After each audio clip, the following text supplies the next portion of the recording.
Ask Praveen Helvi to rejoin again. There's some technical problem.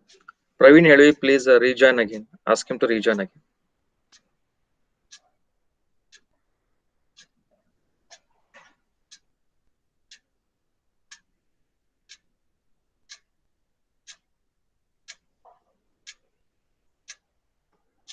Okay.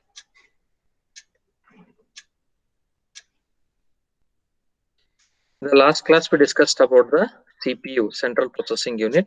Today, we'll continue with the memory design. Okay. We know what is a memory by now. Okay. Memory is the one which stores the information. You have heard of memory of the mobile memory or your laptop memory or computer memory, that ROM memory, RAM memory. Okay, all those memory, right? Now, what is this memory? This memory is the one which stores the data, which stores the information. It also stores the programs and the status of the inputs and the outputs, right? It stores the programs entered by the user. Okay, that is a ladder rung instructions, ladder rung program. It stores also the status of the inputs, outputs, and the processor, right? So these are some of the information or the data that is stored by the memory. The user memory of PLC includes space for the user program. The user memory means it is certain space for storing the user program. So that is called as the user memory. User memory means it is the memory for storing the user program. Whatever program is written by us, is written by the user in order to control the output, in order to provide suitable output. That is called as the user program. And to store this user program, there is certain space in the PLC, certain space in the memory of the PLC, where we can store only the programs written by the user. Okay, that is called as the user memory. To store the data into the memory, we are using a process called as writing the information. When we want to store the bits or the data or the information into the memory, then that is called as the writing process. If you want to read the information, fetch the information, retrieve the information from the memory, then that is called as the reading process. Hence, there are two types of processes. One is writing the data into the memory. Another process is reading the data from the memory location or from the memory. These memory elements store individual pieces of information or individual bits. The data is stored in the form of bits. Okay, bit means we know by now it is either 1 or 0. Am I audible and visible, students? Students, am I audible and visible? Students? Yes, sir. Yes, sir. Okay, fine. The memory elements store bits of information. Bits means either it is either 0 or 1. If there are 8 bits, if there are 8 bits, a crunch of bits, a set of bits, okay, then that is called as 1 byte. We already dealt with this in our previous classes also. 8 bits of data make 1 byte. Okay, so if there are 2 bytes, 16 bits, then that will make 1 word. Bit means either 0 or 1. 8 bits is equal to 1 byte. 16 bits or 2 bytes is equal to 1 word of information. Is it not? The amount of memory capacity is expressed in terms of K. Again, the same point we have dealt in one of the classes, where we explained that 1K is not 1000 bytes, it is 1024 bytes in terms of computer language. Okay, 1K means usually we take it as 1 kilo means 1000. It is not like that. Here it is 1024 bits. That is 1K in computer language. The program is stored in the memory as ones and zeros. Whatever program we want to store in the memory, we write the program using our language. That is, the language which we use is high level language.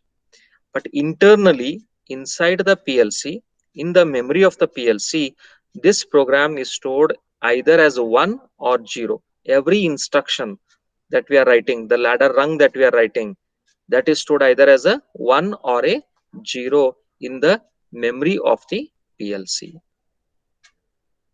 Usually one instruction is taken as 16 bits. In the PLC language, in the PLC, in terms of PLC, one instruction is considered as 16 bits, or it consumes 16 bits. One word of information that is consumed by one instruction in the PLC language. Memory sizes are expressed in terms of thousands of words, that is 2K means it is 2048, it is not 2000 actually, it is 2048. 64 means it is 65,535, that is what the count comes to, 64 kilobytes. The memory size varies from 1 kilobyte to as large as 32 megabytes. That is the range of the memory size of the PLCs. The common PLCs that we come across, their memory size varies from 1 kilobyte to 32 megabyte. What is meant by mega? Mega is 10 raised to 6. 32 into 10 raised to 6 bytes. That much is the memory capacity of these PLCs. This memory capacity, now I have used the word memory capacity. What is meant by memory capacity? The capacity of the memory is its ability to store the information, or how much amount of memory is used per instruction. Okay, how much amount of memory is used, whether a particular process is used per instruction, that is called as the memory utilization. Now memory capacity is the one which is the ability of the memory to store the data, so depending upon the user requirement. Depending upon the user requirement, that is depending upon the application. If the application is complex, then the memory size required may be large. The size of the memory capacity will be high if the application is complex. If the application is a simple process, if it's a simple controlling process, then it requires small amount of data to be stored, smaller memory size, less memory capacity. As you can see in this figure, these are the various types of memory sizes. Okay, the first one shows Micrologic PLC. It is having 1 kilobytes of memory, 20 inputs, 14 outputs. And second one shows SLC 500 PLC. It is having 64 kilobytes of memory and up to 4096 inputs and outputs. Then third one shows Control Logics controller, okay, type of PLC, which is having the memory size of 32 megabytes, that is 32 into 10 raised to 6 bytes, and up to 128,000 inputs and outputs. Okay, these are the three types of PLCs: Micrologic, SLC 1000, SLC 500 controller, and Control Logics controller. As I told, 1 bit means it is a single bit, either a 1 or a 0. 8 bits make up 1 byte, 1, 2, 3, so up till 8 bits. This is 1 byte. If there are 2 such bytes, it is called 1 word. Or if there are 16 bits, then it is 1 word of information. Actually, what is this memory location? We are talking about now, what is the topic of our discussion? Here we are discussing about the memory design. Okay, memory design. What is meant by memory location? As I mentioned in one of my classes, that memory location means it is as good as the location of a mohalla or a street. If we want to store certain information, then that information or that bit of data is stored in a particular location. That is what is called as the address or the memory location. Hence, memory location is an address in the CPU memory where a word can be stored, or where data or the information can be stored. One word means 16 bits, and each binary piece of data is a bit. That is, binary means either 0 or 1. Binary is either 0 or 1, and 8 bits is equal to 1 byte. 8 bits will make up 1 byte. What is memory utilization? I was explaining about the memory utilization. Memory utilization is the number of memory locations required to store each type of instruction. one instruction requires how many memory locations? That is called as memory utilization. One instruction takes how many memory locations to be stored? If you want to store one instruction, it takes how many memory locations? Either it takes one word or two word, how many memory locations it takes? That is called as memory utilization. It's a definition. As a rule of thumb for memory locations is one location per coil or per contact. That means one bit of data. One bit of data, it is referring to one contact or one coil. Okay. So depending on that contact is closed or open, on or off, either a 1 is stored in the that bit or a 0 is stored in that bit. Later on we will be coming to that. Like this, a 1 is stored in that bit, in that address, in that location, memory location, or a 0 is stored depending upon the contact is closed or open, is on or off. Hence, one bit of data means it is referring to one contact. One contact, that is either a switch may be closed or open, either it may be on or off. Depending on that, one is stored or the 0 is stored in that particular address, in that particular memory location. Then if there are 1K of memory, if there are 1K of memory, 1000 memory locations, obviously it refers to 1000 contacts or 1000 coils, 1000 contacts or 1000 switches whose information or data is to be stored. Okay. If there are say 500 memory locations, it refers to 500 contacts or 500 switches, like that. The memory of a PLC is broken into sections that have specific functions. The memory of the programmable logic controller, it is broken into different sections that have different functions. What are these sections? We know that one is the section, it may be for storing the data, that is for storing the status information of the inputs and the outputs or of the processor. Then another memory may be to store the program, that is the user program. Sections of memory used to store the status of inputs and outputs are called input status files or tables. Here, whatever that status information is stored, that is called as the table or the image file. Okay, you can see in this figure, this is a figure. This status information of the inputs and the outputs, okay, that is called as the input image table. Input status is given by the input image table, and output status of the output devices that are connected, that is given by the output image table. For example, let us say this is a switch which is closed. Then if this is closed, then what information is stored in the memory? It is stored as 1. The switch is closed, it is stored as 1. Status is 1, which is stored in the memory location, that is in the input image table. Then if the switch is open, if switch is open switch, then it is stored as 0. It is stored as 0 in the memory location or in the input image table. Similarly, for the outputs also, suppose if the output LED is off, then this is stored as 0. If the output LED is on, then it is stored as 1. Okay, the status of the input is called as the input image table, and the memory locations which indicate the status of the output devices, that is called as the output image table. Okay, so this is how is the memory design. This all comes under the memory design. Fine, students, I hope everyone are following here. Yes, everyone are following here. Any difficulty up till now? Yes, Sir, for please. open this, it should be 1, no, sir? No, Input. it is the other way. Other way, it is 0. For closed, it is, you can take the either way. It is not a problem there. But usually convention according to one company may take closed as 1 and open as 0, or some other company may go for closed as say 0 and open as 1. It depends. Okay. So stick on to one convention and we have to follow that. That's all. Okay. If you are considering closed as 1, stick on to that and follow that till the end. If it is open considered as 0, then follow that and follow the same thing up till the end.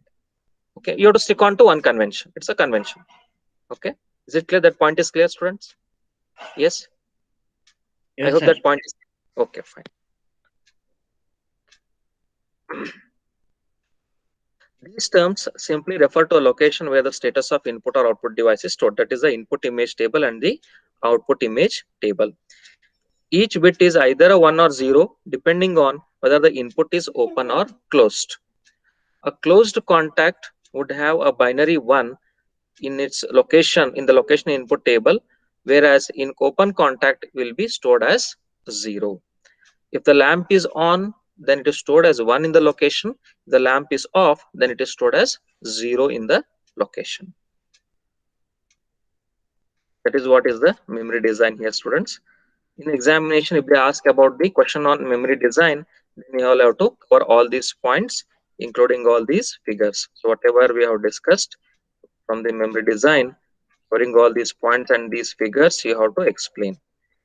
Whenever you are answering any question, please include the figures, required figures, and then write the related points about that particular description. Okay, all those figures are important. Don't miss the figures, because figures are the one. If you just look into the figures, you will identify whether you understood or not. Okay, write down the figures, draw the figures, and then start explaining the various points about that particular topic. Okay, that is how you all have to answer. Next, we will move on to one more important topic: memory types. Memory types. Which are the different types of memory? Till now, we came to know what is a memory, right? Next, we will see which are the different types of memory. Memory can be placed into two categories. There are two sections or two categories of memory: volatile memory and non-volatile memory. Volatile and non-volatile. Volatile memory means, you might have come across these terms in when you are studying in your basic maybe your first year level, right? Volatile memory means it is the memory in which the data information is lost whenever the power supply is turned off. You already stored certain information in the memory, power supply is suddenly off. Okay, by say by something accidentally or intentionally, okay, or power supply is off. If the power supply is off, then the data whatever is stored in the memory, that will be lost. This is called as volatile memory. It is volatile. It's just like the petrol or any LPG, it is a volatile. Okay, similarly it is called as a volatile memory. Volatile means it just vanishes. It just vanishes once the power supply is off. It just gets deleted. It gets deleted. The information is lost when the power supply is turned off. That is called as volatile memory. Non-volatile memory is the one which is the permanent memory, okay, in which the information whatever is stored remains even after the power supply is turned off. Even after the power supply is in off state also, the data whatever is stored, that will remain. It will not get deleted. Such of the memory are called as the non-volatile memory. As the name implies, programmable logic controllers.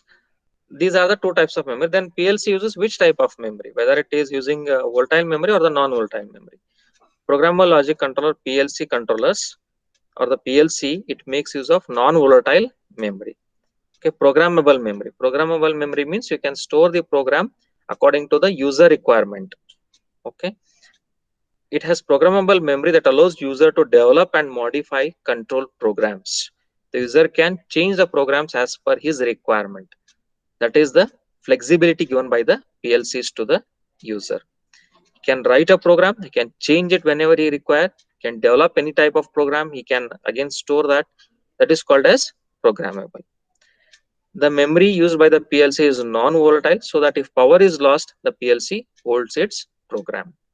Okay, it is having non-volatile memory, PLC. Second type. Then which are the types of memories? You might have come across in the computer language the ROM memory, RAM memory, electrically programmable read-only memory, EEPROM memory, electrically erasable programmable read-only memory, EEPROM memory, okay, flash memory. The same memories we are going to study here also. First one is read-only memory, ROM memory.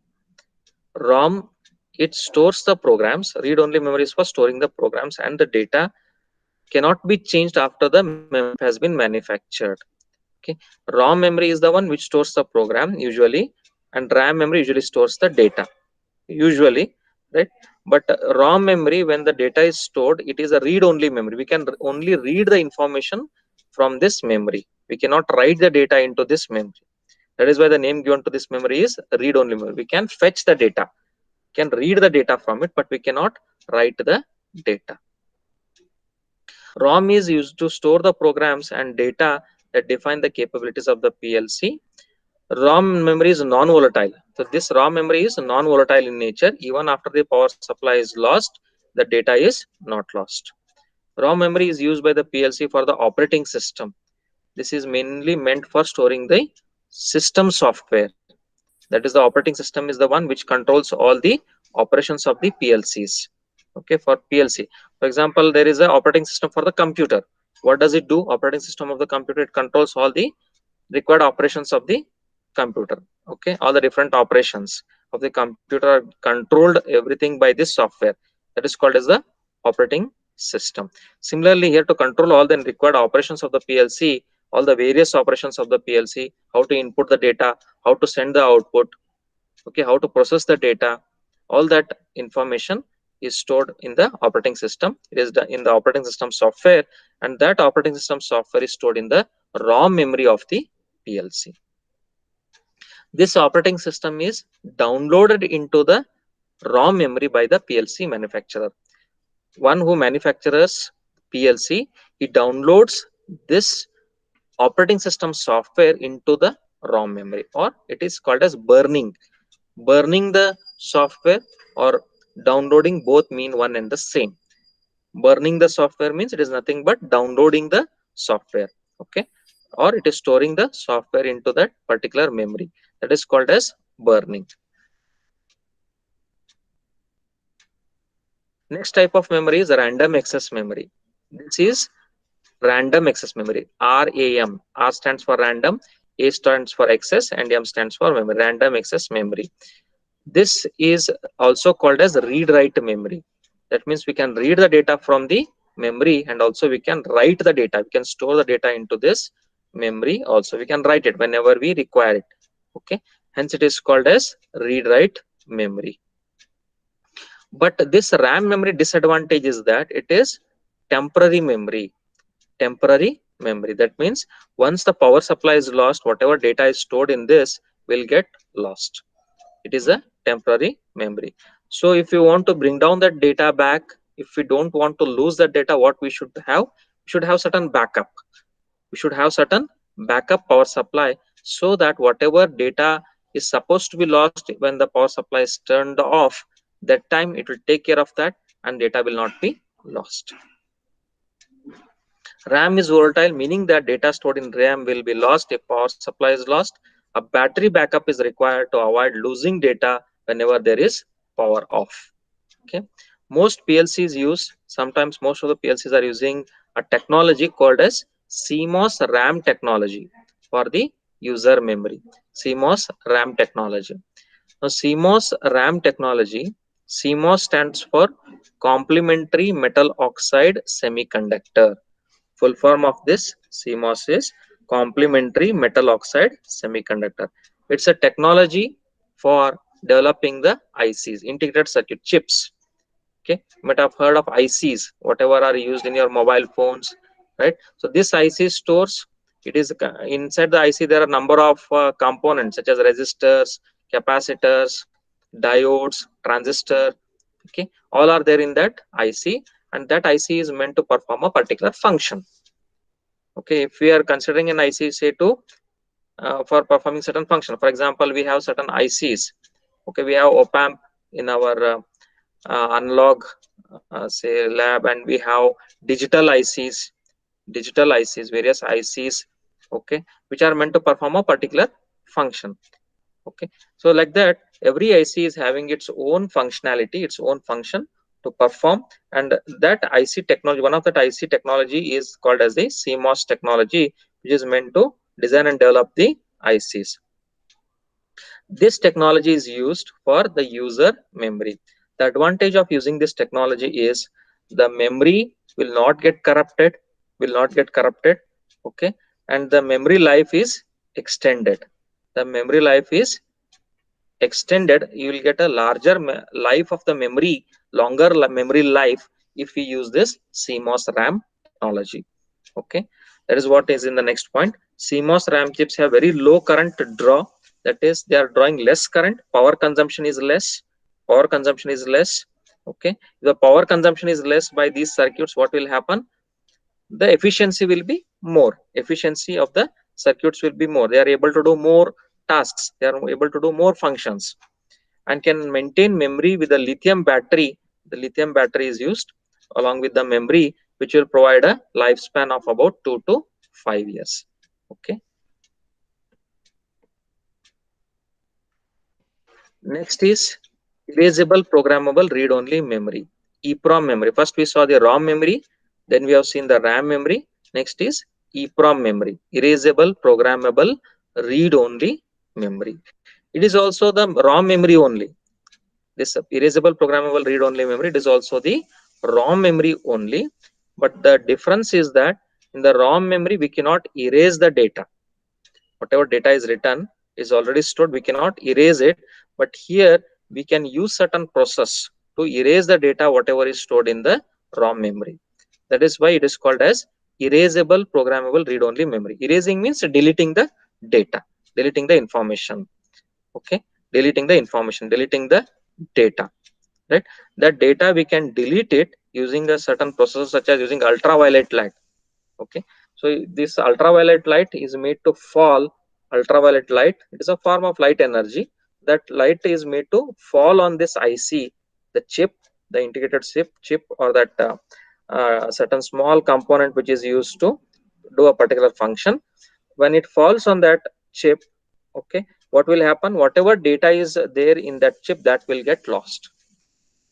Such type of erasing is called UV EEPROMs, ultraviolet erasable programmable read-only memory. Using the light energy, ultraviolet light energy, whatever information is stored in that chip, that will get lost. When that light is made to fall on that chip, the information stored in that chip will be lost. That type of erasing or deleting the data stored in that chip, in the memory chip, is called ultraviolet erasable programmable read-only memory. EEPROM provides some level of security against unauthorized or unwanted changes in the program. So it is, if you want to change any program, you cannot change it because it is only read-only memory. Hence, it is providing certain level of security. Because if you want to read the change the program, you cannot do that. Because it is a read-only memory. It is meant to only read the information. Okay. EEPROMs are designed so that data stored in them can be read, but not easily altered without special equipment. That's what I told. If you want to erase the data, if you want to change the data, if you want to delete the data, you have to have certain special equipments, such as ultraviolet equipments, so that the UV light, ultraviolet light falls on the chip and the data will be immediately deleted. Okay, it will be erased, or the information is lost when the UV light falls on that EEPROM chip. I hope you are following here, students. Yes. Any questions up till now? You are following here, students? Yes, please. EPRON, if in EPRON, if power supply is Yes. off, will it Yes. get this information back, the data? No, it will not come back. Data will not be come back. See how these ROM memories are manufactured is these are manufactured during the data whatever is programmed or stored in this is during the manufacturing time. Okay, during the manufacturing time only whatever data is required to be stored in this, that is stored in the memory, this ROM memory. Okay, suppose if you are erasing that, again that data will not come back. Data will not come back. Again, you have to use certain other special equipments or maybe some other special processes to rewrite the data. But usually what is the definition of the ROM memory is only to read the data. Okay, once that information is lost, it will not come back. Okay, that is the read-only memory. It is volatile memory. Clear here? I hope my point is clear. Yes. Yes. Okay, fine. The next type of memory is electrically erasable programmable read-only memory. It is also non-volatile memory only because it's a ROM memory. These are all the variants of the ROM memory. That is ROM, then PROM, EPROM, EEPROM. These are the variants of the ROM memory. Electrically erasable programmable read-only memory. The full form of EEPROM is electrically erasable programmable read-only memory. It is a non-volatile memory.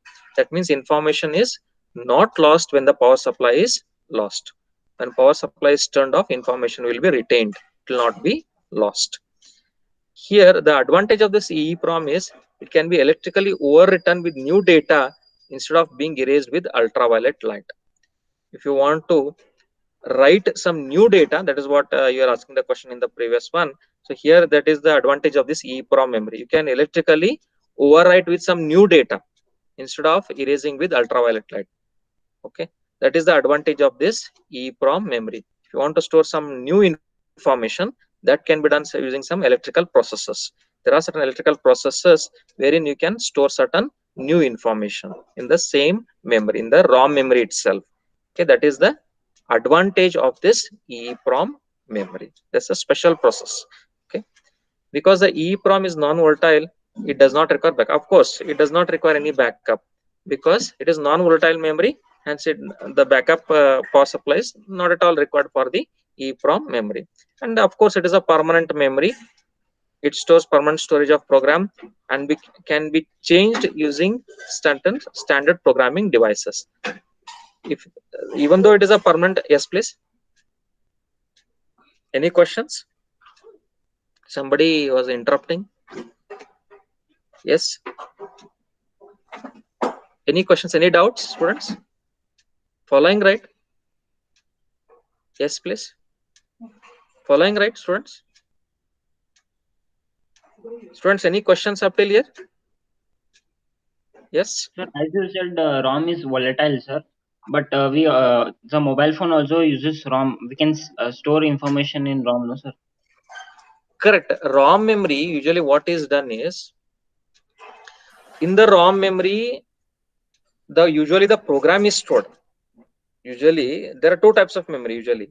One is data memory, another one is called as a program memory.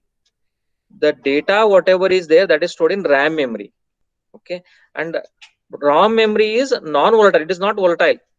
ROM memory is non-volatile. RAM memory is volatile. Remember. Okay. And whatever programs we are storing, that we are storing in the ROM memory. Programs, the control programs, or for the controlling operation. Suppose if you are taking a mobile device, okay, your cell phones. If the operation of the cell phone has to be controlled, then there is certain operating system which controls the operation of the cell phone, the software which is stored into the ROM memory, of your cell phone.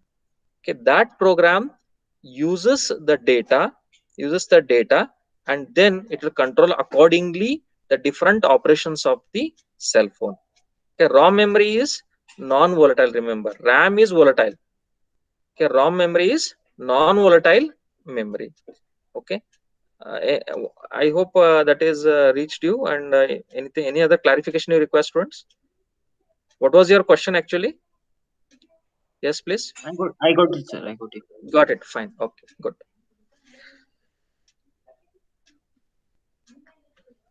It provides permanent storage of program and can be changed easily using standard programming devices. Even though there is a permanent storage of the programs, we can change the programs in the ROM memory by using certain standard other programming devices. Certain special equipments or certain special devices are used to change these programs, even though it is a permanent memory, or even though it is a read-only memory. Typically, an EEPROM memory module, there is a EEPROM memory is used to store the information. It is used to store the backup information and also to store certain programs. That is what is shown in the next figure here. This is the RAM memory, which is volatile. The RAM memory, which is volatile. Okay. If we want to this RAM memory is volatile. So if you want to provide certain backup for this RAM memory, then we can use EEPROM memory, which is non-volatile memory.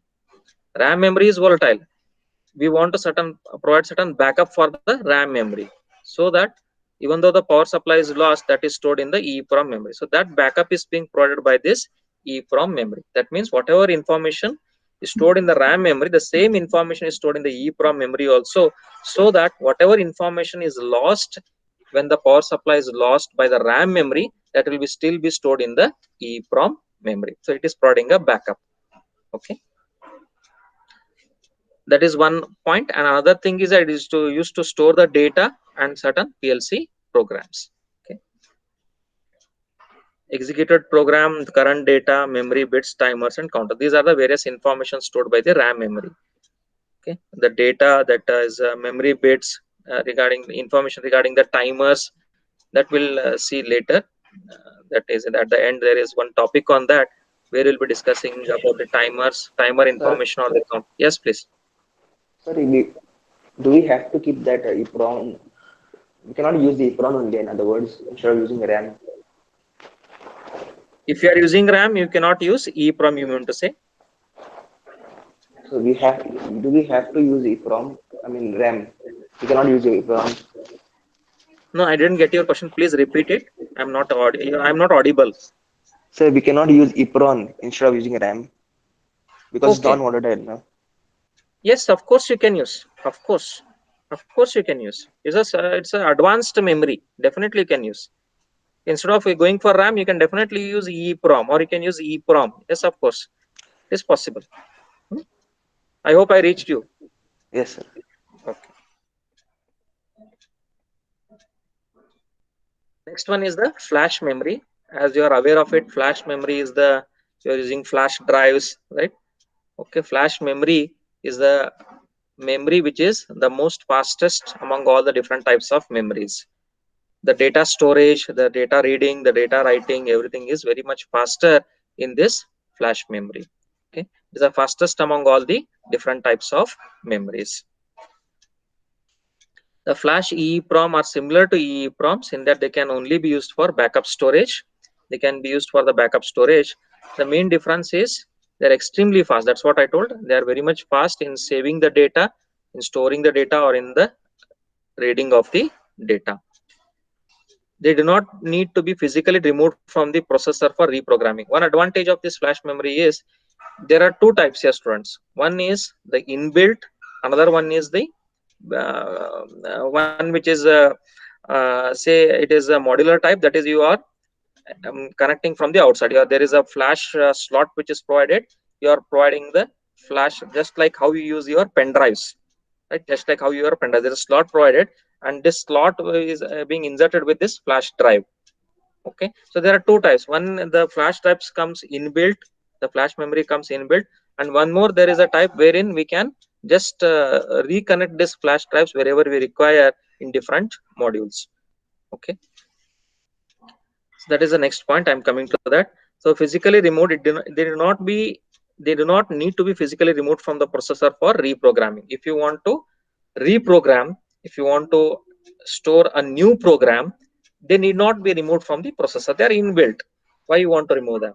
Okay, when you want to remove them, you are removing that from the slot only if it is a modular type. If you are taking that and inserting in some other PLC, or if you are providing to some other devices, then you are removing that memory.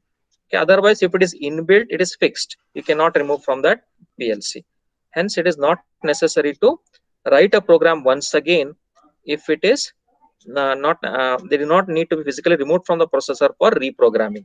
If you want to write a new program, they will not be, it is not necessary for removing them from the processor for downloading a software or for writing a new program. This is done by using a special circuit. Apart from the PLC, there is a circuit near the processor which will be helping in storing these new programs into the memory of the processor. Okay, memory of the PLC, sorry, not the processor, memory of the PLC. Flash memory, that's what I told. Flash memory is built into the processor module where it automatically backs up parts of RAM. Flash memory, it is inbuilt into the processor module. Now, if the power fails, if there is a power loss, then how it will overcome that? If there is a power lost, then this flash memory data will not be lost. That is the advantage of this flash memory. Data will not be lost because it's a ROM memory. Okay, even though the power supply is lost, the data will not be lost.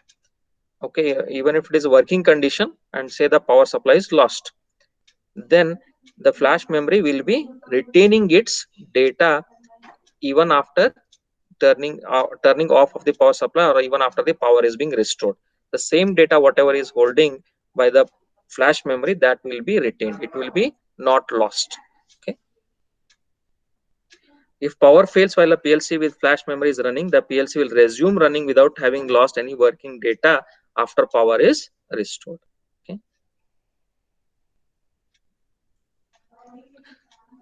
so students, if the question is asked on memory types in examination, right, the question is asked on what are points you have to cover. So this is memory types. First, to say that there are two types of memory: volatile memory and non-volatile memory. Classify them. Then say what is volatile memory, what is non-volatile memory, their advantages and disadvantages. Okay, what is the feature of volatile memory, what is the feature of the non-volatile memory, why it is called volatile, why it is called non-volatile. Then come to various memory types, classify them. The different memory types are as follows: read-only memory, write its features of ROM memory; random access memory, what is a RAM memory, it is a volatile memory, write its features. Then erasable programmable read-only memory, EEPROM memory, its features. Similarly for the EEPROM memory, okay, and the flash memory, right? For all these points, if there are any in between figures, please draw them and then explain.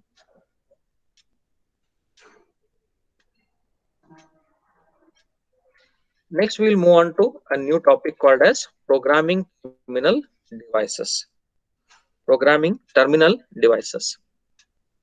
This programming terminal device is necessary if you want to enter the program, or if you want to modify the program, or if you want to diagnose or detect the errors, or if you want to say rectify the faults.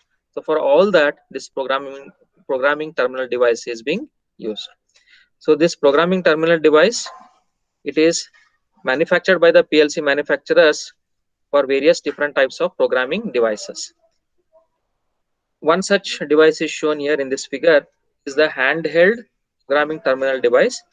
As you can see here, friends, this is the programming terminal device which is connected by a cable to this PLC. This is our PLC. Fine. This is our PLC. This is the handheld programming terminal device. This is connected via this cable, through this cable to this PLC. And whatever display we want, we can display that information. Okay, the 7-segmental display, or it may be the LCD display. Okay, as we discussed in our previous class, 7-segmental display or the LCD displays that I gave the example of the malls, in the nucleus malls, the displays that are used. Okay, so using such displays, here on the display, it can display certain information, right? And these are the various keys that are provided to enter the program, to modify the program, to edit the program. Okay, various keys that are provided on this handheld terminal device. Okay, it can modify, or there is any fault, then that fault is indicated by that information on this LED display, and immediately what the master or the monitoring service person, what he can do, the person who is monitoring, the supervisor, he can immediately take care of that fault, and then he will diagnose that fault, he will try rectify that, and he will restore the status of the equipment in the original form. Okay, that is how this handheld terminal device is being used. Okay, the simplest type is the handheld type programmer, which is shown. It is a proprietary programming device. There's a new term here, proprietary. Any ideas, friends, what is meant by proprietary? Any idea what is meant by proprietary? Have you come across this term? Proprietary means what? Yes, please. What is meant by proprietary?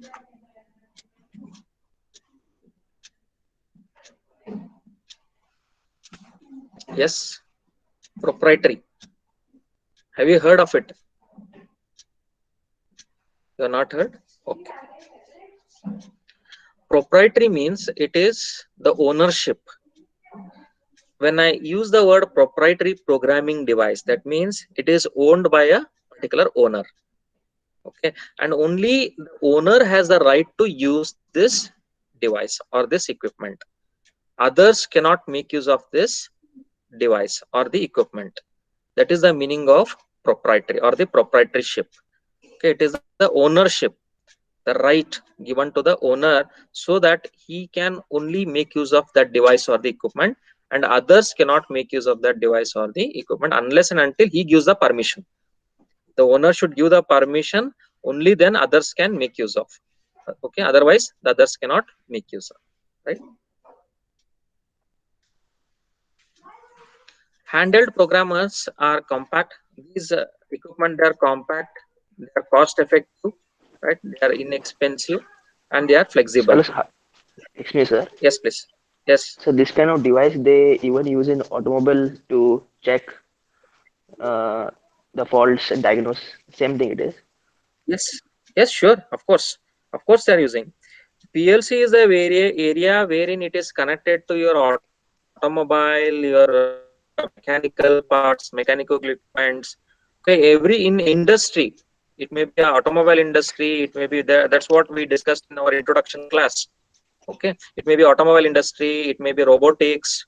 Okay, it may be mechanical industry, it may be a process industry, pneumatic industry, hydraulic industry.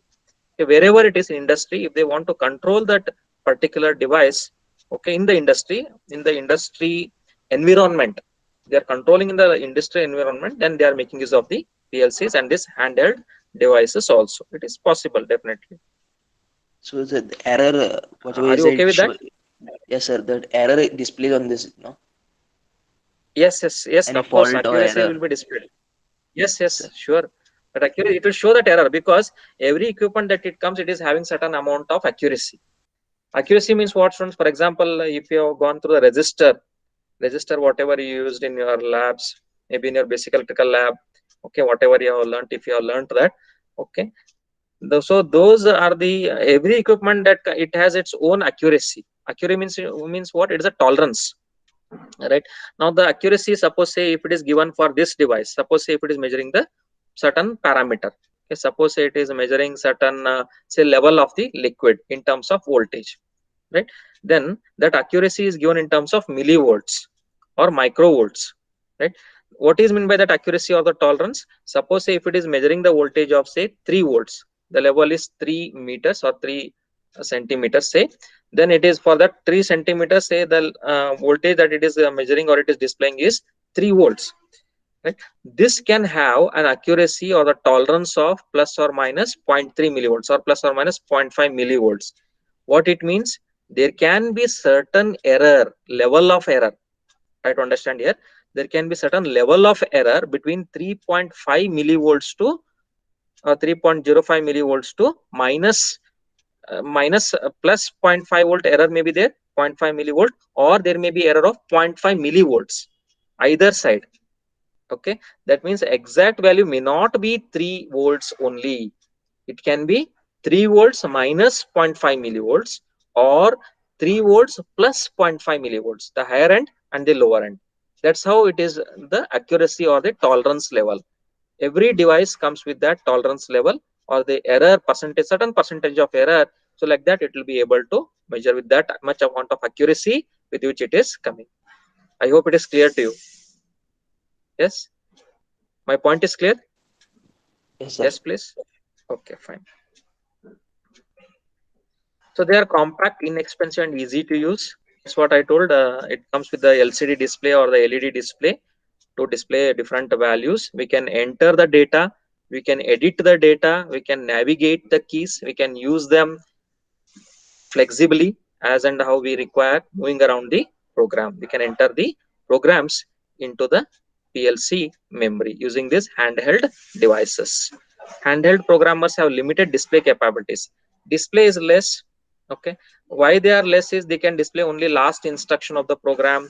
They cannot display the entire program.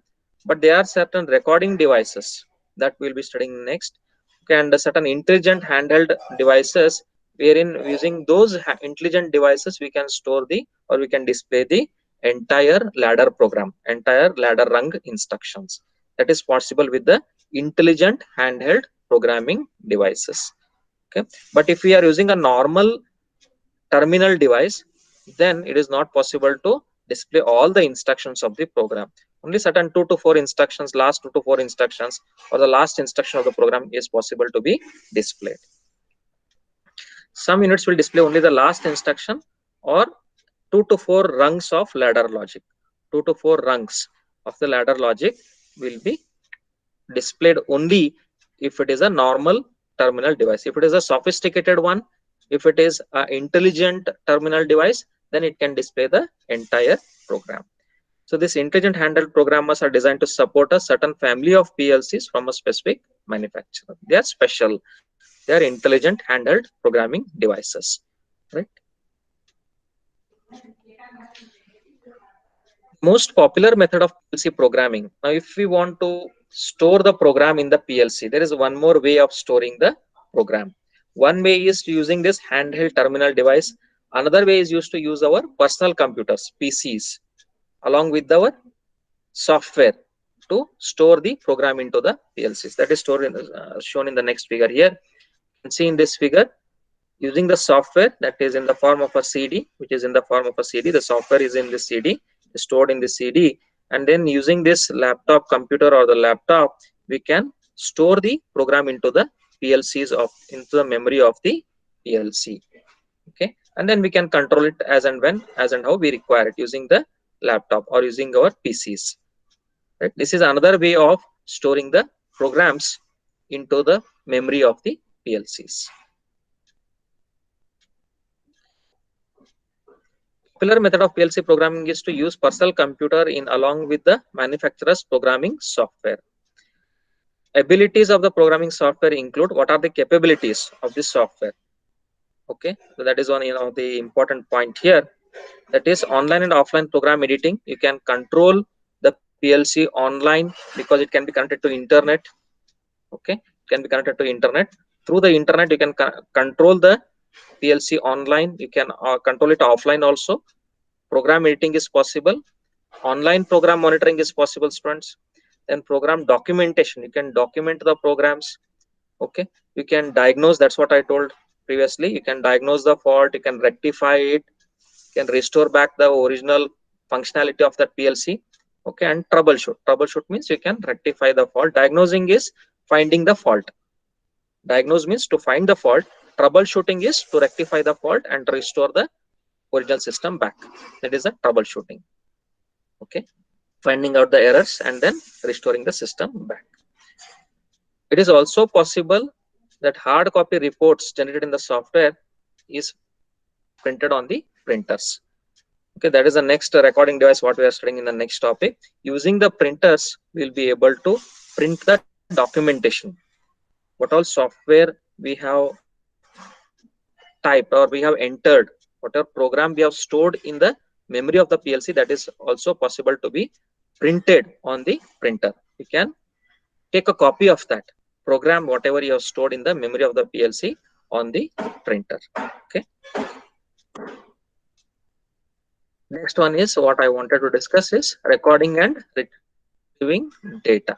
That's what I told is meant for recording the information and to read the information or to store the information.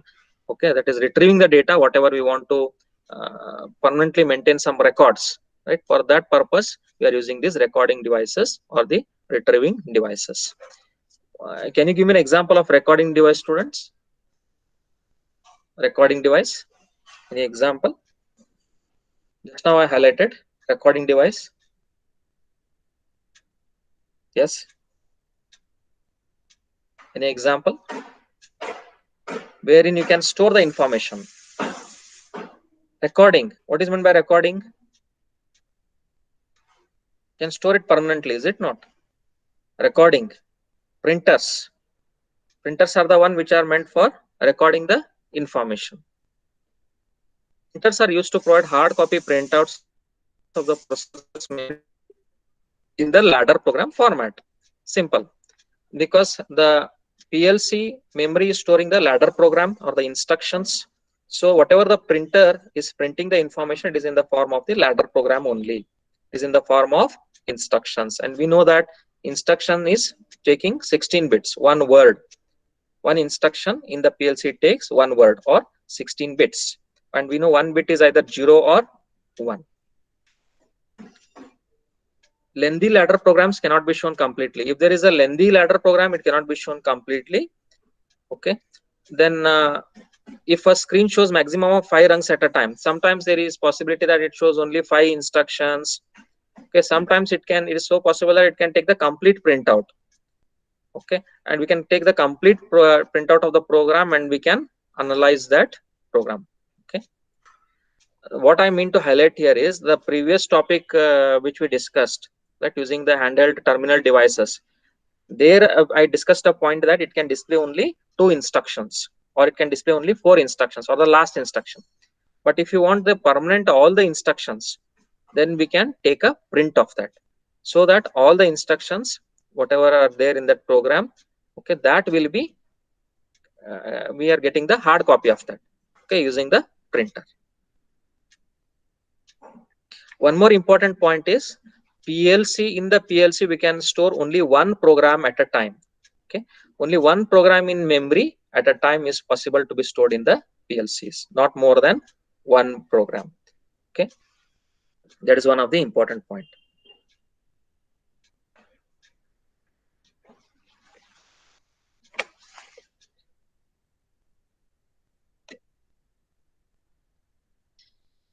If we want to change the program in the PLC, of course, we have to reprogram that. We have to enter a new program from the keyboard, or if you want to download, then we can download from the hard drive. That is shown in the next figure here. This is our computer. Okay. Suppose if I want to enter a new program, okay, then I can use this disk drive. Okay. Previously, there used to come floppy disk drive or whatever you are using nowadays, the CD drives. Okay. So using these CD drives, compact disk drive, we can store a new program into the PLC memory. Or if you want to store a new program, you can use the hard disk. Hard disk is again a memory, where it is a huge memory in terms of terabytes or gigabytes. Okay, it is a memory device which it can store large amounts of memory. So it's a part of a computer. Okay, so using this hard disk drive, we can store that information or that program in the hard disk memory. We can copy it from this CD drive. Okay, and then we can store it in the hard disk or the memory of the PLC. Okay, we can copy it from here. Using this computer, we can store the program into the PLC. What we are discussing here, students, we are storing the program into the memory of the PLC. Remember, using this computer, whatever computer I have shown here on the screen, using this computer, we are storing the program into the memory of the PLC. Some CPUs support memory cartridge. That is it is a removable memory. That's a memory cartridge. Okay, where you can remove the memory and you can insert it into the required slot, just like how you are using your pen drives. Okay, that provides portable EEPROM storage for the user program. This is in the next figure here. This is your memory cartridge. Memory cartridge here. Okay, you can use this. That is memory cartridge. You can insert it wherever you require in the PLC. If you want to insert in some other PLC, you can take that memory cartridge, you can remove it from that slot and you can reinsert it into some other PLCs. Okay. Cartridge can be used to copy a program from one PLC to another type of PLCs. It is portable. What is the meaning of portable, students? Portable means you can remove it from that PLC and you can connect it to some other PLCs. Okay, that is the meaning of portable. Portability. It is called as portable property or the portability property. So that's all about the recording devices, students. So in examination, if a question is asked on recording and retrieving devices, recording, retrieving the data, you have to cover all these points, including all these figures. Okay. Next is Human machine interfaces. In short, it is called HMI. HMI, human machine interfaces. This human machine interface, as the name itself indicates, it's the interface between the humans and the machines. This is the one which replaces the push buttons or the pilot light or the switches, thumb wheel switches, and the control panel. Okay, that is, it comes with the screen. You have a touch screen, right? Instead of push buttons, you are having a touch screen on the screen itself, right, where you can operate those push buttons. Okay, instead of operating the push buttons, you can operate those displays on the screen of your PLC. Okay, where you have the touch screen. Just if you touch that screen, that particular push button will be operated. If you touch that screen, okay, then that light will be operated. That particular output LED will glow like that. That is called as the human machine interface. That is it is in the next point. Luminescent touchscreen keypads provide an operator interface that operates like traditional control panels. The touchscreen are working like the control panels, wherein they have all the arrangement for the switches. It may be for pilot switch or for the thumb wheel switch. Pilot switches is nothing but your LED indicator light. Thumb wheel switches we discussed in the previous class, right? It is showing the certain indication, okay, on the switch. Okay, so such switches, and then we as different push buttons. Okay, all these are replaced by the arrangement, certain arrangement on the touch screen, on the screen of your, that is PLC. We are having all this arrangement. Sorry, it is not on the PLC touch screen. It is not the screen on the PLC. Certain interfaces are available which provide all these capabilities, not on the PLC. Human machine interfaces give the ability to the operator, again the same points. The operator is able to detect the faults. If there is any fault, that is indicated by an LED, okay, or it is indicated by an alarm. Okay, then he comes to the operator, he goes to that particular site by using his software. Okay, on the PLC program, he tries to changes that, and once he changes that, then he'll be able to rectify the fault, and the system is restored back. He will diagnose the fault and he will troubleshoot. This is called as real-time operation. The meaning of real-time is when the system is in operation, when the system is still functioning.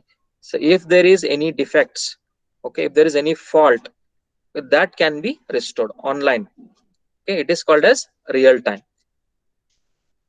Human machine interfaces give the ability to the operator and to management to view the operation in real time. Through personal computer based setup software, you can configure display screens too. The same thing, the hardware push buttons and pilot lights can be replaced with the touch screen. Okay, you can just touch the display to activate the push buttons. That's what I told. You can, if you are touching that particular touch screen on the human machine interfaces, okay, and then you will be nothing but you are able to control the switching on and off of that switch. It is a one-to-one connection there internally. Show operations in graphic format for easier viewing. Then operator can change the timing and the countings. Operator, if he wants to change the timing operation, suppose if we are controlling a certain process, say within 15 minutes, you can control that process within, instead of 15 minutes, he may take only 12 minutes. He will adjust the timing. Okay, then if he wants to count the number of, that is items, the counting process, so that speed also he can change. Suppose if he is counting, say 50 bottles being capped in 1 hour, okay, that he can increase it faster, and instead of counting just 50 bottle capping in 1 hour, he can increase it to 60 bottles or 70 bottles being capped in 1 hour. That counting operation or the speed is altered there. Allow the operator to change timer and counter presets by touching the numeric keypad on the touch screen. It will show the alarm complete with time of occurrence and location. Display variables as they change over the time. That is what is the meaning of real time. When the system is being under operation, if you are controlling certain parameters, then it is called as the real time. Allen Bradley GFX 70 controller, it has the controller with HMI capabilities. So what is the capacity or the ability of this Allen Bradley, that is PLC, is it has three parts. One is HMI, human machine interface, then the input modules are the power supply module and the processor module. These are the three sections in the Allen Bradley Pico GFX 70 PLC. These are the three sections. One is processor or the power supply, IO modules, and the human machine interface. The display or the keypad can be used as an operator interface to, or can be linked to control the operations real-time basis. That is again the same thing. Real-time operation can be done using the Allen Bradley PLC. It has the ability, it will, what this Allen Bradley PLC will do is it can show the percentage level of the tank. Say it is 25% or 30%. It can show the timing, it can show the date, the counting, how many bottles have been capped. Okay, all those messages, graphics, okay, fault messages, okay, and if any values have to be entered, that values whatever we entered, those will also be displayed. Any action taken, messages, error messages, okay, all those can be just like how we are getting the error messages when we run any program on the computer, right? So all these capabilities are being provided by the human machine interface of this Allen Bradley PLC. Users can create both the control program and HMI functionality using a personal computer. Using our PLC also, that's what we discussed in the previous topic. Using the personal computer or the laptop, we can write a program and we can store it into the memory of the PLC. So there is a software which is required for that. That is called the Pico Pro software, which is used to create both the control program and HMI functionality. For that purpose, the software that is used is PicoSoft Pro software. So this is all about the human machine interface, students. Any doubts up till now, students? Any doubts up till now? Any questions? Yes, please. Any questions up till here? Yes, please, students. Any doubts up till here? Yes, please. Any questions? Before going to the next topic, any questions here? Yes. Are you following here, students? Yes, please. Any difficulty in understanding? Any problem in understanding? Yes, students. Students, are you here? Students? Students, are you here, please? Yes, sir. You are following, students? Yes. Yes, sir. Any Yes, sir. okay? Yes, Any sir. problem in understanding? Any difficulties? Yes. Any problem in understanding?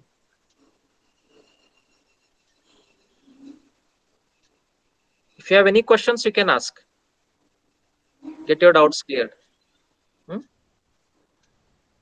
Yes, students. Any doubts? Somebody wanted to ask anything? Any questions? Sir, we want some animated videos, no, to get more understanding. Fine, fine. Definitely, I will send you all. I'll send you all. Definitely, sure. I'll send you all. Okay. Good. Anything else? You are following, right? The points, whatever we are discussing here. Following, students? Yes or no? Students? Yes, please. Are you following or not? Yes, sir. Following. Okay, fine.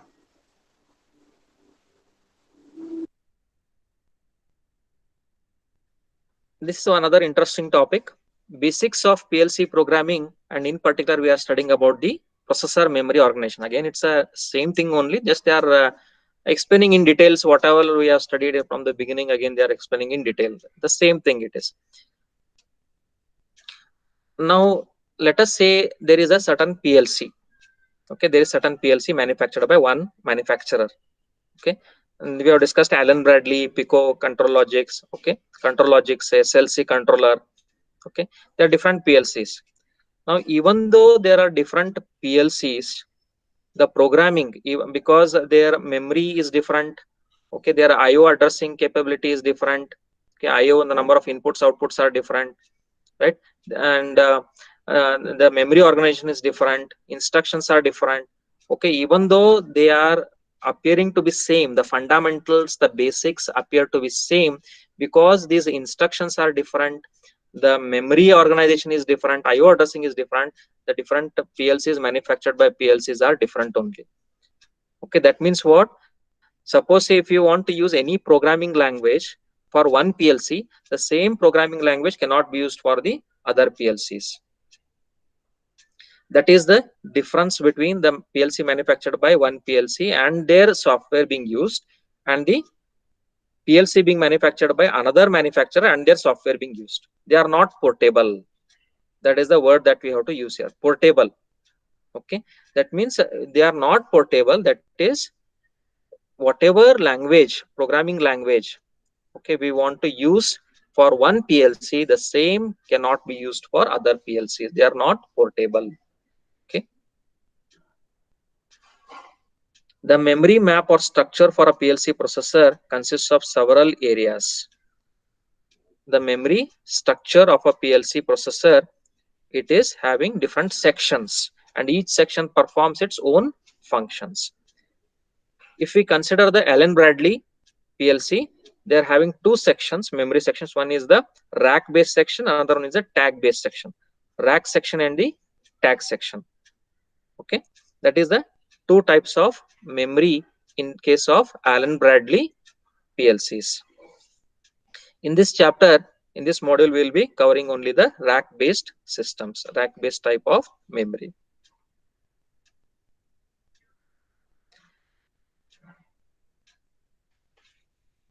The memory space is divided again into the same thing, the program memory and the data memory, or for the memory which is used for storing the program files or the program data, and the memory which is used to store the data information or the status information about the input status, output status, processor status.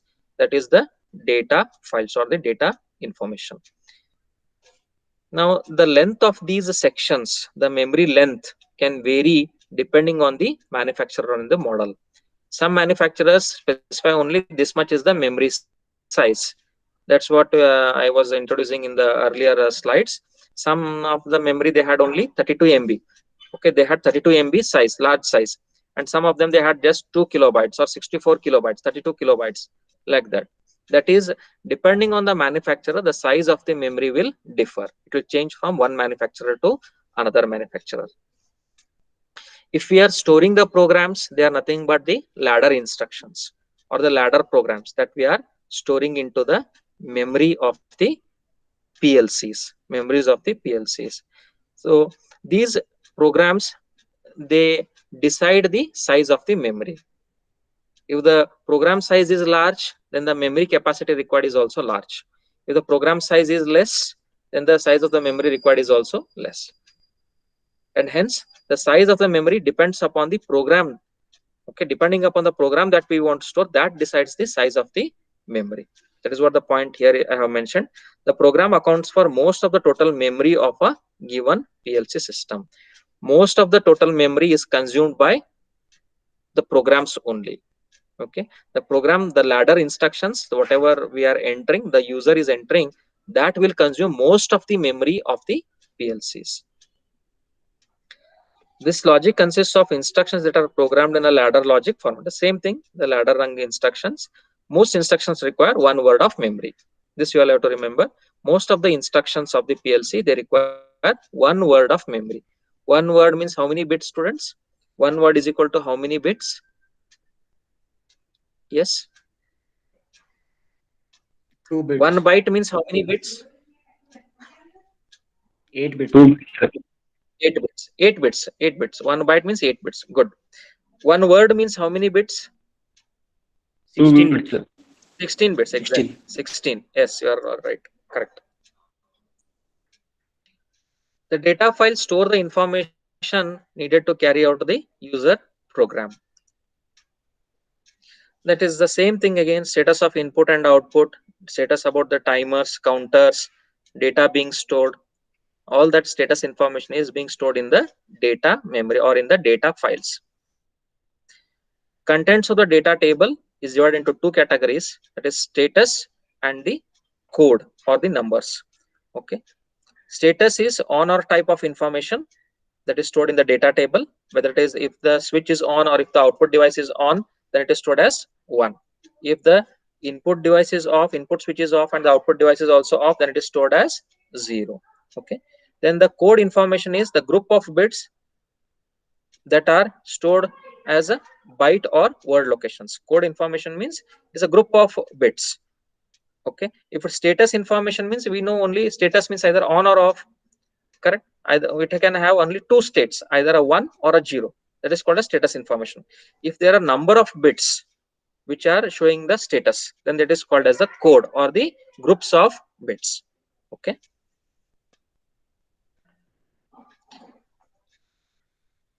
the memory organization of Allen Bradley and SLC 500 controllers are very similar. In the next figure, I'll be showing the program and data file organization for the SLC 500 controller. For the SLC 500 controller, whatever is the program and the data file organization, program memory and data file organization, that is shown in the SLC 500 controller. You can see here.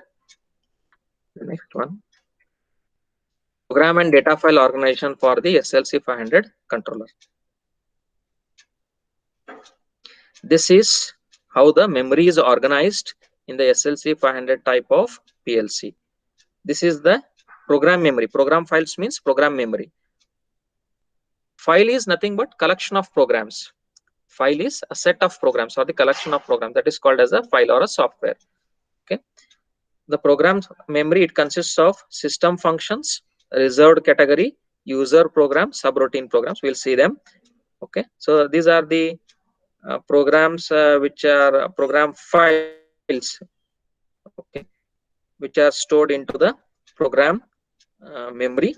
Then this is a data memory. Okay, so for entering this program memory, we are using these connections or the connectors, okay, to store the program. Then to store the data, we are using these connectors. These are called as connectors. Serial connection. This is called a serial connector or a serial connection. Using this serial connection, we are storing the data into the data memory. Which all are the data we are storing? Output image or the output data, I discussed in the initial slides. Input image or the input data, input status information, status, bit, timing information, counting information, control information, integer information, reserved category, network, about the network information, and bit or timer or counter or control or the integer information, user defined information. That is file number 10 to 255. Here file number 3 to 255 is for the subroutine programs. Here they are having system functions, reserved, user program, and subroutine programs. We'll see them one by one what they are. Okay, hope this figure is clear to your students. This figure is clear. One figure is, this is for the program files. Whatever program we are storing, the stored in the different files as a different files. File number 0 is this, file number 1 is this, file 2 is this, and file numbers from 3 to 255 is for the subroutine programs. Similarly, for the data files, data file 0 is for the output image, data file 1 is for the input image, like that. And data files 10 to 255 is for this user defined data, like that. Okay, so we'll see them one by one. What are these things?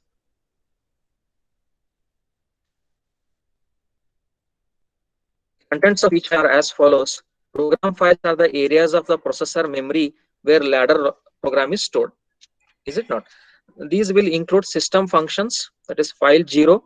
This file is, what is a system function? It is meant for the operating system or for the system purpose. The program which is controlling the operations of the system, entire operations of the system, or the software which is controlling the entire operations of the system, that is stored in this file 0. It's a rack. Okay, in this file 0, we are storing the system functions. It contains the system related information and user programmed information such as processor type, what is the type of processor, what is the IO type, input output configurations used, what is the password that is being used. If you are giving some password, okay, if you are restricting the usage of your information to some other user by giving some password, then what is that password, processor file name, all these are stored in the system function file, file 0, that is here. Here, system functions, file 0 it is. Okay. Next, reserved or file 1. This is not given permission by the PLC to be used by the user. It is reserved for some future applications. That is why the name given to this is reserved. This file is reserved by the processor and is not accessible to the user. Then main ladder program, that is file 2. This is for storing the ladder programs or the instructions of the user. Subroutine ladder program, files 3 to 255. You can see here in this figure. This is for reserved use. It is not given access to the user. It is reserved for certain system applications of the PLC. Then user program, here the ladder instructions are stored in this file 2. Subroutine programs. Subroutine is the set of instructions which is repeated more than one time. Okay, you might have written a program in your mechanical language softwares wherein you are repeating those set of instructions more than your CAD language or your maybe some other languages, wherein you are writing those instructions repeatedly, and those instructions are repeated for many times. C language you have studied in your first year. You are writing the functions. Okay, C function for adding two numbers. You are calling the function. That function, it may repeat for many number of times. You are using the loops to repeat for many number of times. So such type of looping is called as the subroutines. Okay, so such subroutines are stored in the file numbers from 3 to 255. Next, we will come on to the data files. The data file portion of the processor memory stores input and output status, processor status, and status of the bits and the numerical data. This is accessed by the ladder logic program. Yes or no? We are using the ladder logic program to access the data which is stored in the data files, or to read or write the data which is stored in the data files. We are using the ladder logic programs. The organization of these data files is as follows. This is how they are organized. Output file 0. This stores the status of the output terminals. You are connecting the, say, pilot light or the LED light, and you want to store the status of that, whether it is on or off. That is stored in this output file 0. If you have connected an input switch and if you want to know its status, okay, if you want to store the status of that, that will be stored in file number 1. Then file number 2, this controls stores the controller operation information. Okay, controller operation information. The controller who is operating, his information is stored in the file number 2, and it is used for diagnosing and troubleshooting the faults. File 3 is for the relay. In the internal relay status, if it is on or off, that is stored in the file number 3. File number 4 is for timer. That is, you want to store certain timing information. Timing, at what time you are setting certain time, set time, preset time, and you want to control within that time the process. That timing can be set and it can be stored in this file number 4. File number 5, the counting process, the counting information status can be stored in this file number 5, counter or file number 5. You all can see here this one in the diagram. This is the output image, output devices information. This is file number 1, input devices information, status information about the controller. Okay, the operator who is operating, his information. Bit, next one is the bit. We'll see them. Bit is either it is a 0 or 1 again, and timer is, that is for the timing operation, counter for the counters. Then the control one, next one, 6th control.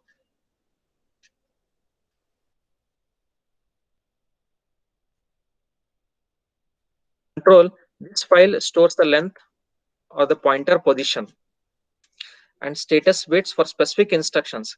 There are certain instructions which are meant for shifting operation. If you want to shift, if you want to shift the bits from left to right, or if you want to shift the bits from right to left, say how the bits 0 1 0, you want to shift them. You have the bits say 1 1 0, you want to shift them right.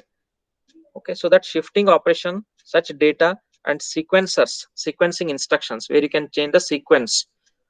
Instead of the sequence is say from left to right, if you want to make it from right to left, okay, the sequence of operations, Okay, so such information are stored in this file number 6. Then 7, this file is used to store numerical values or bit information. This is used to store numerical values or the bit information. File number 8, this is not accessible to the user. Again, it is a reserved, it is not accessible to the user. Then file number 9, it is for network communication.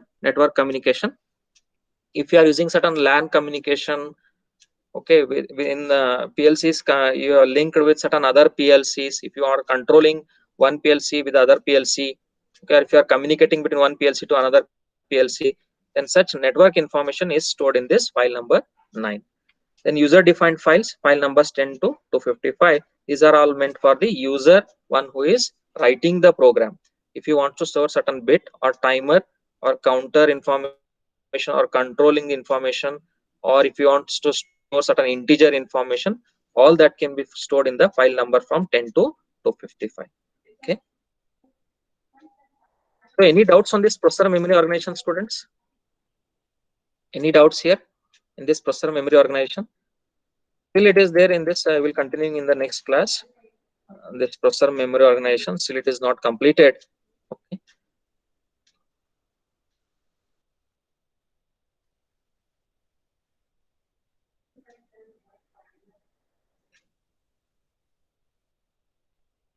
Any questions here, students, on the processor memory organization? Yes.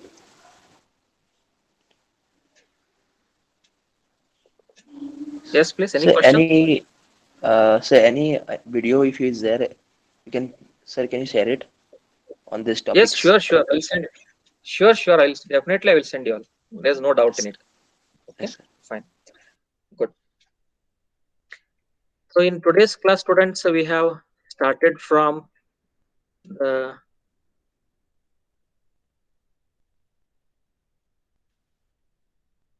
memory design. Okay, we have gone through the design of the memory, right? What is a bit, what is a byte, what is one word. Okay. Then types of PLC, memory sizes, okay, by different manufacturers, memory design, again in continuation, where we have highlighted that what is memory utilization, definition of memory utilization.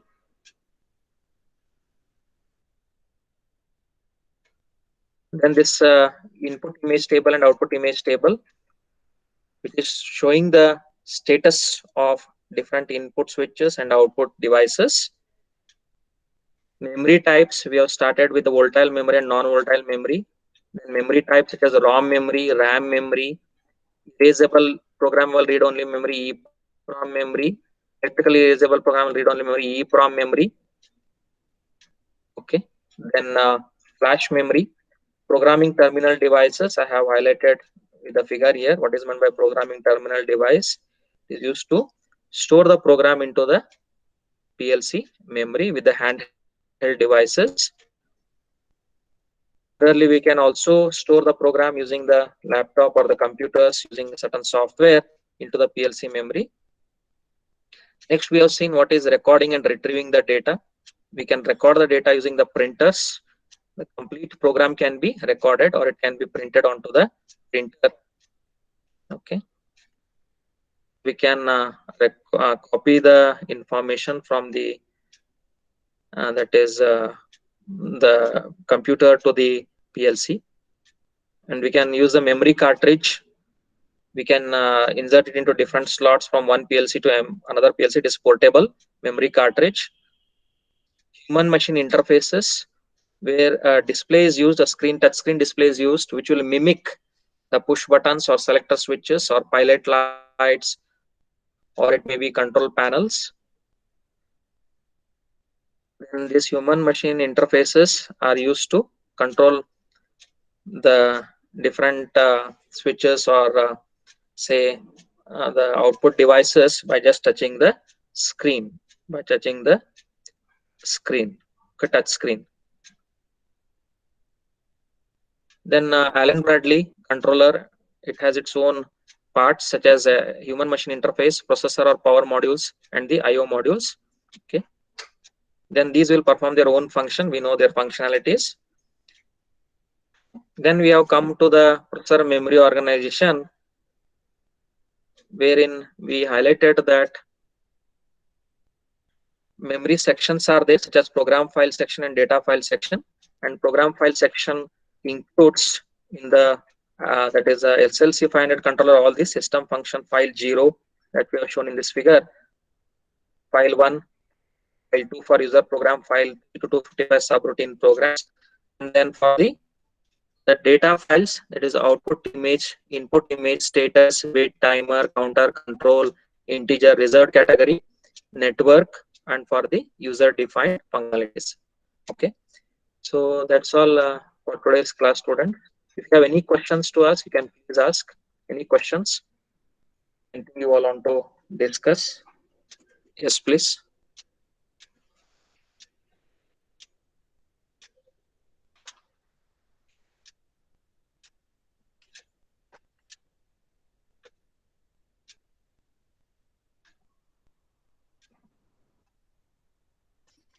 Chetan, did you understand today's points? Chetan? Yes, sir. Chetan, Patil? Any Yes, sir. problem in understanding, Chetan? Okay, No, sir. fine. No, any problem you're having? No. Okay. Saval? Saval Harsh? No, sir. Any problem? No. Okay, good. No, sir. Inoj D'Souza, fine. Yes, Inoj, sir. Yes. anything not understood, Inoj? Understood, sir. Understood. Okay. Any difficulty, any problem in understanding? Inoj, No, sir. any problem in understanding? Okay, right. Mahesh? Yes, sir. Any problem in understanding, Mahesh? No, sir. No. Clear, Mahesh? sir. All clear. Okay, you all have understood. All clear. Fine. Okay, good. Nemani Patil? Yes, sir. Understood. Concepts are clear, Nemani? Today's points are clear? Yes, sir. Patil? Clear, sir. Okay, fine. Okay. Then, okay, right. Then we'll wind up the today's session here. Thank you.